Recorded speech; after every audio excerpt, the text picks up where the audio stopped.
Hi, everybody. Welcome back to the Rise podcast with me, your host, Katie Oman, women's empowerment coach, author, book coach, motivational speaker, you can tell, and event organizer. Yes, I am that professional. Welcome back, guys. I'm so happy to have you back with me today. And as you all know, I set up this podcast because I am so fiercely passionate about empowering women. It is my bread and butter. I love it. And I know that women's stories are just the epitome of that, and allowing women a chance to speak, allowing them to be heard, giving them the platform they deserve. It all just means so much. And it's an honor to have these conversations, genuinely. I have another amazing woman for you today. Her name is Helen JR Bruce, and I'm so happy that she agreed to do this with me. So Helen, thank you so much for being here, darling. You are awesome. How are you? I'm really good. Good morning. Thank you for having me. You're very welcome, sweetheart. You're so welcome. It's going to be a good chat. I can tell already. So for those people out there in the internet world, tell us all about you and what you do and who is Helen and what makes her tick? That's a big question. Helen, that's a big question. I like a big question. Yeah, for sure. Helen is a storyteller, an oral storyteller. Ooh, She's an author. She's a folklorist, and a writer of books and articles, the occasional poem, sometimes an artist, but I think the thing that the thread that interweaves everything is I'm a storyteller and I research folklore and I retell folklore and I help people to reconnect with folklore in the modern day. I love that because it's so true. I was just thinking one of my favorite books of all time, and I just encourage every woman to read it, is Women Who Run with the Wolves. And it's just like, oh, because you realize that these stories that I think to some regard get forgotten about, or we kind of don't see the importance of them, have so much wisdom and so much relevance, especially in our modern times. So I think what you do is just sounds amazing. Folklore, it's a modern thing. I'm so glad that you're referring to it as current in the modern times, because that's such a big mission for me, is reminding people that folklore, it isn't just a story, back in the day. It isn't just something to be, compiled and gathered in a book. I mean, reading folklore in a book's great, but the way to really experience folklore, to experience and to, learn from and really get into these stories is to hear it told orally. So to hear that storytelling in a group told by another human being. Yeah. Absolutely. I mean, good Lord, but in a previous life, I actually was a high school teacher. I taught English. And that even comes down to they make the students sit and read Shakespeare from the book. And it used to drive me as insane. Somebody who also has a drama qualification, like it wasn't on the scheme of work to get them up and actually acting it out. And it used to, you could see the disconnect around the room from people just. It's a thing that has to be, I think, felt and understood on more of an embodied level than an intellectual level. So I love that you say that, because I really do think that we see ourselves as women, especially, in so many different ways, and looking at folklore is such a beautiful way to do that. Those folkloric archetypes that we come across in the story, they're so relatable as aspects of ourselves. We're all the princess, we're all the woodcutter, we're all the wolf. I'm going to throw that out there. We are all of those roles, and to externalize that and explore that in story actually has so much potential, not just for it being a great story and enjoying it, but I think I wrote an essay recently, actually, and it was about trauma retellings through folklore, and dissecting how actually using folklore to retell events and retelling it in this mythologized form is a way that you can delve very deep into your own narratives and sort of heal in this process of retelling. Yeah, absolutely.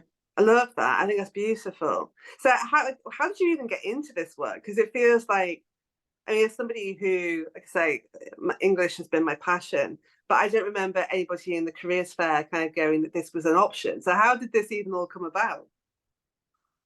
So fascinatingly, I too, in a past life, trained as an English teacher. I always wanted to work with words. All the way back to when I was at school, I really wanted to be a writer. And as a teenager and in my 20s, it got a bit knocked out of me. And Yeah. I got it into my head that I had to get a real career. And I did lots of other jobs, but I kept writing. I went to uni and I studied creative writing and English literature. I've just finished my master's in creative writing, which I loved. And I did other jobs, but I kept writing. But the last 10 years, I've just been slowly chipping away at it. I always like to visit sites of folkloric significance. And I kept doing that, and I kept gathering this information, kept gathering these stories. My friend and I started our storytelling business, Solstice Storytelling Circle. And before COVID, we had just got to the point we were quite busy, and storytelling at lots of festivals and events. And then COVID happened. And then a year ago, I got diagnosed with breast cancer. So everything changed. But the silver lining of everything changing is that I had to slow down and I had to stop my money job, and I had to take things a lot more slowly, which actually meant I had more time to write and more time to carry on my research, which has grown into now working on 2 books simultaneously. The 3rd book in my trilogy, the first 2 are out in my folklore trilogy, and working on this other folklore book for uni. So it's always been bubbling away. All of these threads have always been sort of tangled up of stories and myth and writing. But over the last the last year even, just when I've been forced to sit down, which I've never been good at, I've been weaving them together a little bit more and integrating them and thinking of folklore, as I just mentioned, in really weird ways, more weird ways, like how it's related to our mental health and healing and trauma. So I think life got me into this weird little job. I love that though, because and I've told my story many times, but I wanted to be a writer from when I was a child. I mean, I'm an only child, and books were my friend. I was a huge bookworm, and still am to some degree, and wanted to be a writer, but again, that kind of need to get a proper job, and not feeling like writing was one. But the I think about a passion is that it never really goes away. Like you can really you can squash it and you can numb it and you can hide from it and you can pretend it doesn't exist, but literally it just doesn't go anywhere. It's like literally a part of your DNA. It's a part of your soul, right?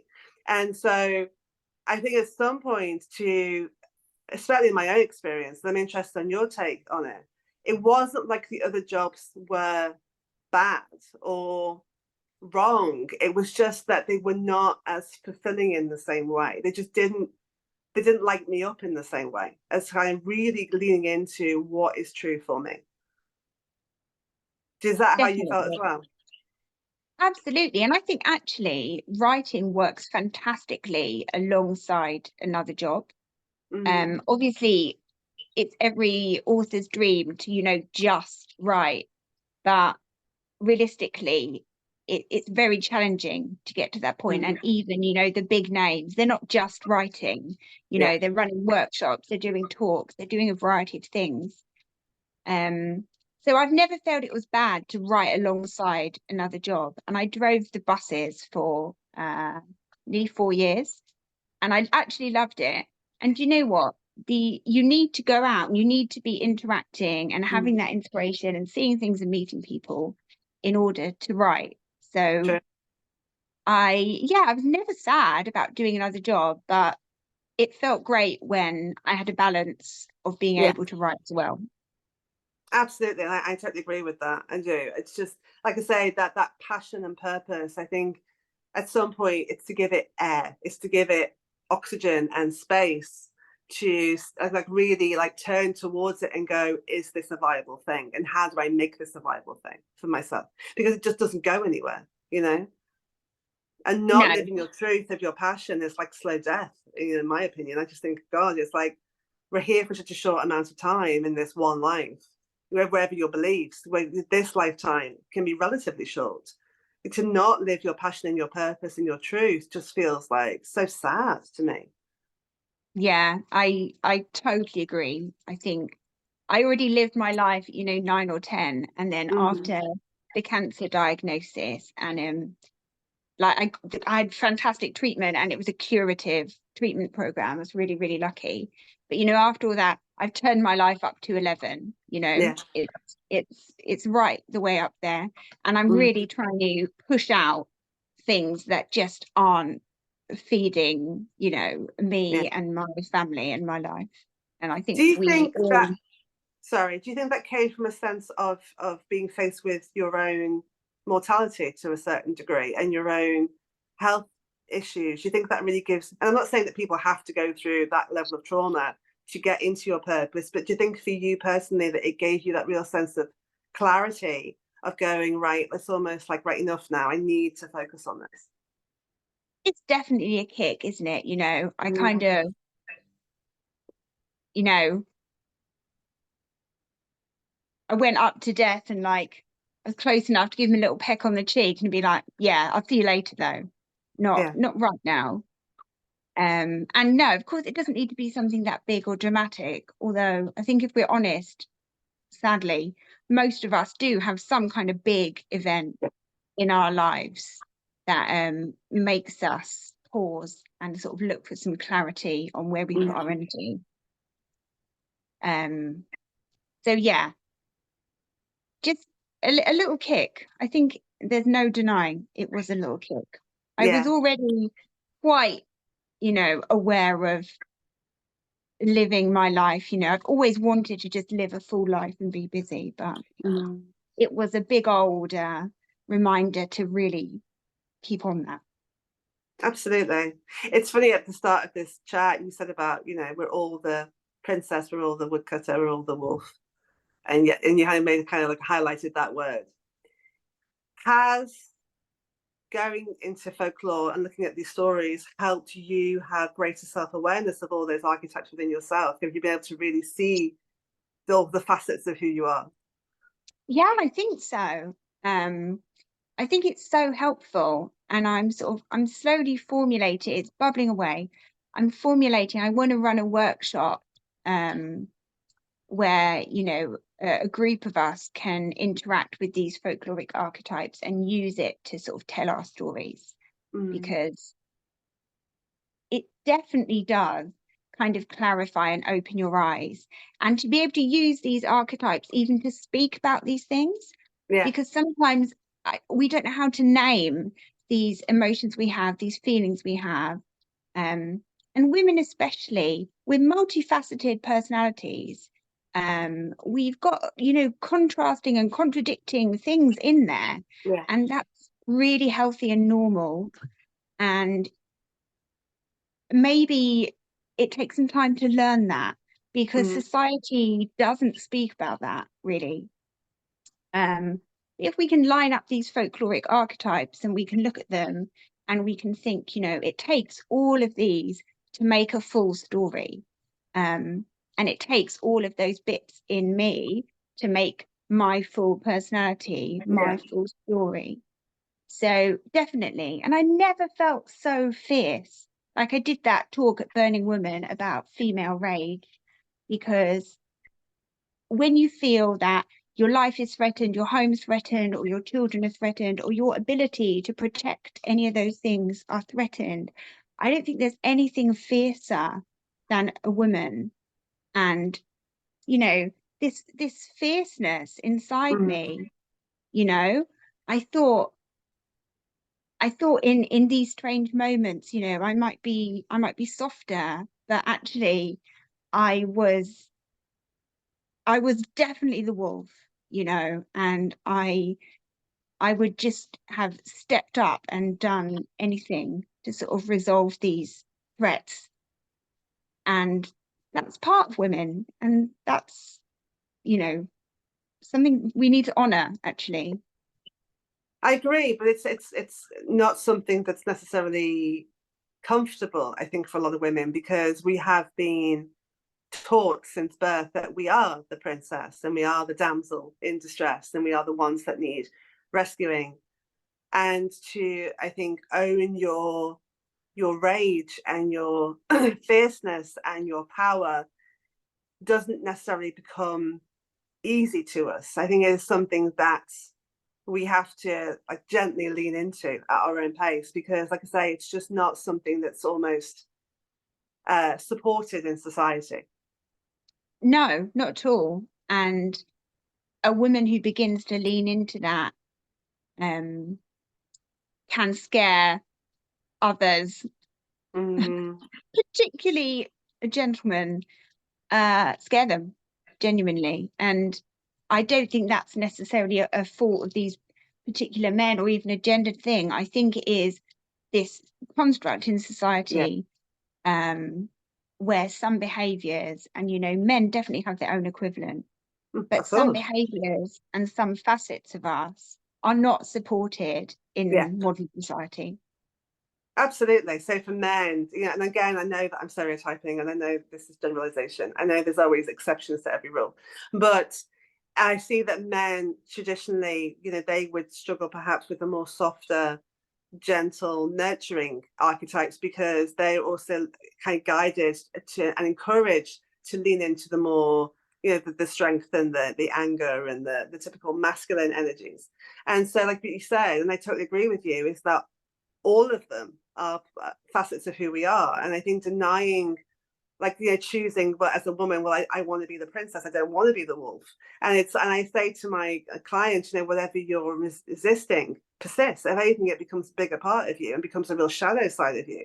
So I think, you Mm, know, owning our as a woman, our power and our rage just ultimately allows you to come in fully into alignment with all that you are. So, definitely. And yeah, I agree, you know, all of those facets, like you say, they need air. All of yeah. those facets need air. And if one is really scaring you and you're pushing it and pushing it and pushing it, it's kind of going to come back in ways that you're not going to own properly. So Mm. definitely. It's interesting. I mean, I wrote a book a couple of years ago and it was called Shake Woman Shake, and it was about the divine feminine archetypes. And what was interesting, how some of those chapters were really easy for me to write and just flew at me like water, and others were really resistant, and which showed me that it was my own healing that I needed to do around those archetypes. So it is, we definitely, you know, people might be listening to this going, well, you know, now I've done the work and I'm good and I've done all my healing. Look at the archetypes and go, which one am I resistant to? Because I think that really shows you what still needs your focus and your attention. Yeah, definitely.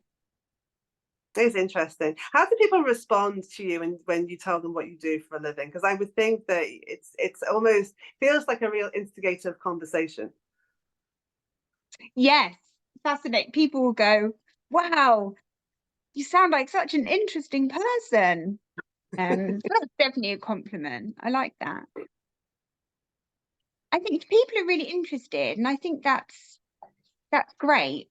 I was um I was so lucky to be interviewed actually by Rihanna Pratchett, so Terry Pratchett's daughter, Wow. um, for something really exciting that is coming out near Christmas. Mm, Um, so more news on that then. But that was wonderful and just such a strong marker of something I think that's been happening more and more in the last 5 years or so, is that folklore is finding its way back into popular culture quite strongly. Um, we've got loads of these new festivals are springing up. We've got loads more like books and that and films, series, mm, sort of inspired by this folklore, and sort of not just British folklore, you know, other countries' folklore is, you know, getting some of that spotlight too, which is fantastic.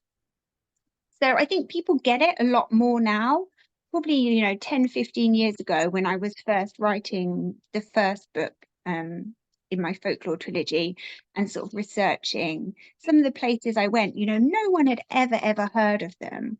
But now I reel off some of these place names and people go, oh, yes, you know, I've heard of that. I've been there, or I really want to go there, which kind of is telling me that the work is effective. You know, it's not just as many people, many folklorists and different authors and actors and storytellers, songwriters doing this work of retelling folklore and reconnecting it to both people and the landscape. Because I think our connecting with our folkloric heritage, you know, it's in our bones. It's connecting us to our ancestors. It's connecting us to the place we live, the places we've come from. It's a language that we and the land both speak. So it's happening, and people, they get it so much more now. So I'm having conversations now about these fantastic places and the stories attached to them, and people are, you know, they're up for being involved now, which is great. Oh, I can imagine for you, it's just like, it must light you up. I mean, it's just be wonderful that you could like actually have these conversations. It must be great. I know that all art, you know, no art is created in a bubble. So that the art affects society and culture, and society and culture affect the art. So we tend to find that art is very reflective of the time that we were in and what we need. So there's a question to this. So why do you think that there is a resurgence of it now? Do you think it's post-COVID? Do you think it's the huge instability in the world, politically, economically, you know, environmentally? Why do you think that people are now coming back to these older stories? I think everything you've just mentioned comes into it. I think COVID definitely was, to some extent, a bit of a tipping point. I think it highlighted some of the issues that were definitely already there. I think people are becoming more and more aware that a disconnection from our community and the place where we live is going to make us vulnerable when wider things are unstable. So even if it's subconscious, I think there is a growing movement to reconnect and rebuild community through these shared stories. And there's definitely, you know, the sacred activism part of it, where when you are connected to a landscape through story, when you share a story, when you're both characters in this greater picture, you're going to be so much more likely to care for and be a good steward to, you know, your landscape around you. So I think that has definitely been part of the agenda for some of these big Right to Roam, Wildcard, Stars Are Ours events with Dartmoor and other places as well. So yeah, it's a movement to reconnect with community in the land, and I think folklore is just such a great glue actually for doing that. I agree, actually, and listening to you, all I can think of is how vital it may be in helping with climate change and what's happening with our environment. Because I think a lot of people do feel disconnected from the world. I think a lot of people, you know, we're so live quite indoor lives right now, you know, with our houses and our jobs, and, you know, it's all like technology based and all of this, you know, industrialization, that we have lost the connection to the land. So when we hear about environmental issues, I don't necessarily think that it always impacts in the way that it probably should. And maybe these old folklore tales and having that more of a personal relationship to the landscape, maybe that is one way that kind of, I don't know, it feels like it's an important part of it. It is, and it's happening. I mean, we've already had, so on Dartmoor, part of the Right to Roam protest, they'd made this amazing puppet of Old Crocken, who is a spirit who's a guardian of Dartmoor in folklore. And then as part of the cleanup of the River Derwent, they made this amazing, again, wearable puppet of Jenny Greentea, who is this like water hag from folklore. And it fascinates me that these characters from folklore they've picked, they're fierce characters. They're not necessarily the most kindly, human-friendly ones. these folkloric characters they've picked as rallying points for some of these movements, they're on the side of the land more than they're on the side of us. And maybe that balance, you know, is being righted in a way. I get that totally. You know, as somebody who say works a lot with women and the divine feminine, and I find that the ones that have a lot of light on them in terms of the spirit is people goddesses like Kali, like Hecate. You know, it's all of these very fierce warrior goddesses, and I think it's sometimes when the pendulum has swung so far, sometimes we have to really pull it back to then find the balance. I think that it does help to readdress. Of course, what you have to watch is the pendulum doesn't stay over here too long either. So it's a bit of a fluid thing. But I understand why that's happening, because, you know, the land has felt very abandoned and rejected to a lot of ways, you know. That's great. I really do. I think it feels long overdue. Anything that helps with that is definitely needed. Yeah, so healthy. But I mean, nurturing is not just nurturing the land. Really, it's such a dual purpose, because, you know, to nurture the land is to nurture us. Yeah. Anything that's nurturing us should be nurturing our community in the land as well. Absolutely, because we're all part of it, and we, how do you say, have this interconnected relationship with it. So that makes total sense. Absolutely. So obviously you talk about your trilogy. So tell us more about that, because I am like you've mentioned it, but you haven't really given this. You whetted my appetite. So tell us about the books that you've written so far. So in my Heat of the Hunt trilogy, the first book is called Heat of the Hunt. The second book is called Lie of the Land. They're both out in the world. And I'm working on the third book currently, which is going to be called Truth of the Tale. And they're mainly set in Dartmoor. So Dartmoor, I have a love for Dartmoor and the folklore of Dartmoor. It's particularly rich.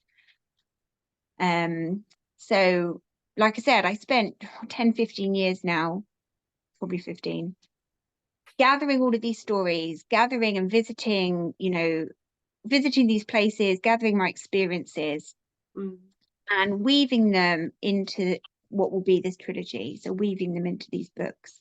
And basically my little grand plan with these is to hook people on folklore. So I'm gonna reel them in. So hopefully they read the books. So, you know, they're a lively, they're a fun story. They've got all the things you want in a story, tiny bit of scariness, tiny bit of romance, drama, bit of humor, fictional main characters. But it's all set completely in the modern day, and all of the places mentioned are real.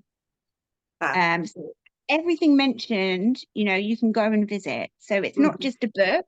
You read the story, you enjoy it, hopefully. Any little mention of local folklore, you can then go off and research further if it fascinates you. But as well as being a story, I'd love people to use them as a map. And go and visit all of these real places that the stories are linked to. I love that. I love that. I think that sounds amazing, right? No, it does, because like I say, it's taking these stories and making them like this embodiment, this very real thing that's, like I say, not just something from like thousands of years ago. It's something that it's really present and modern and current, and to be able to actually go to these places, I think really gives the reader something that, and it just makes it something that's more present for them in their life now.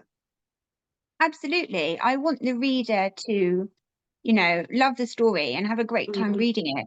But I want them to maybe go away with, you know, a little snippet of it, a little mention of a folk tale that's been woven in that kind of niggles away and stays with them. And then they end up maybe researching that a bit more and reading up about that a bit more. And they end up going to the place it's linked to. And maybe that starts something in their lives, like a little journey for them. And that would just be my greatest hope, you know, from what people might get when they read my books. I love that. I think it's a beautiful intention, and I feel like you really are. Feels like you can tell you're passionate about your subject when you talk about it. Like this really means something to you. It's not just like I'll just write about that then. I think you feel your interconnectedness, yeah, to it. So yeah, I think it's beautiful. And just with everything. I mean, obviously watch the rest of this podcast, but then all of Helen's links, and I'll ask her in a minute, but they'll all be down here. So go and have a look after the podcast and see, because it just sounds a beautiful thing. So I implore you to keep going with it. I mean, I've got no choice. We spoke about this earlier. I think if you've got these little this little mission in you, you know, I have got no choice but you know, I really genuinely, it's going to sound so weird, maybe not for people who write, but you know, sometimes I'm writing the story and I'm sort of planning, and this character's going to do this and I'm going to pop this in. Sometimes just things are unfolding sort of in my head. I can see it like a film, and I'm literally just frantically typing it out. I'm literally just the conduit for the story. And I think that's what makes me feel so sure that these stories need to be told, because you know, my characters have ended up doing things that I didn't even plan them to do, you know, and that's fine, because sometimes you've just got to let whatever wants to come out into the world, you know, come through you onto the page. That sounds a bit out there, but no, not to me. I mean, I am the one, you know, I'm the person people just give loads of stuff to, and it's fine. I mean, for me, as somebody who's also written books, but also book coaches, and I have said to my clients, sometimes it's not, I can question where creativity comes from. And I feel, and I certainly experienced this myself, sometimes it is like you are channeling rather than creating necessarily. And it is this relationship, like you've been given access to another dimension somewhere, and like you are the guardian of these stories, which I really do get for you. There is this, the trusting nature of you means that you're then allowed to bring these stories forward as the guardian of them, because you will do them a service and bring them out into the world. And I feel honored to do that, actually. So yeah, I feel very privileged to have the chance to offer that service, I think. But absolutely, because it is a privilege. It is a complete honor, and then you're obviously smashing it. So they chose the right person, clearly. Yes, I love it. Thanks. So as I say, I think we'll be down here. So tell us, where can we find out more about you? Do you have a website, social media? Where can we find all about Helen and what she does? So I have a Facebook page, which is Heat of the Hunt. So if you just search Heat of the Hunt on Facebook, it will come up, and there's a nice little link on there to my website. And you can find me on Instagram. It's author_ Helen JR Bruce. Yeah. And I also have my storytelling Facebook page, that's Solstice Storytelling Circle. So feel free to find me there as well. I'm going to be posting, you're going to get spammed actually if you follow me, because I've just started a project in line with everything what I've just said. It's a path working project where for every week for a year, I'm going to walk part of the Gert dog. And so my folklorist specialisms is black dog folklore and the wild hunt.